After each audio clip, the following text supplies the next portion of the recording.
Welcome to another edition of Dan Frequently Asked Questions. In this edition, we'll be addressing intraocular lenses and diving. Keep watching.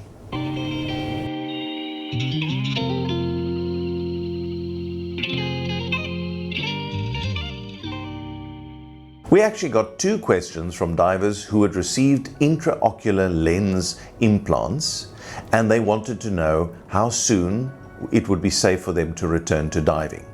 So I'm going to expand this into a bigger answer on ophthalmological surgeries and diving. Now, one of the experts in this field is a Navy ophthalmologist, Frank Butler, and he's given some excellent advice about eye surgery and return to diving. I'd like to start by saying that the bottom line is always to get cleared by the ophthalmologist, ideally, of course, the one who did the surgery, prior to embarking on diving again. But there are some basic guidelines. So let's look at the four most common ones. The first is cataract surgery, where the lens has become opaque and it is now needing to be replaced. Now, in those cases, it may also involve an intraocular lens transplant or implant, and the recommendation is to wait at least 2 to 4 weeks with clearance of the ophthalmologist before undertaking further diving.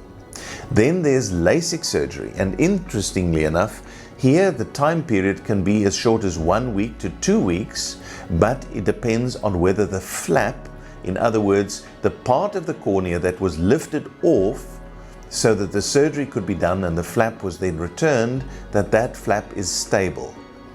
That's an important proviso. Again, an ophthalmologist should sign off on that.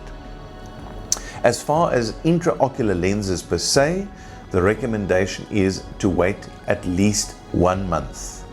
Again, making sure that the lenses are stable and there are no additional risk factors. And lastly, retinal surgery, for instance, for retinal detachment.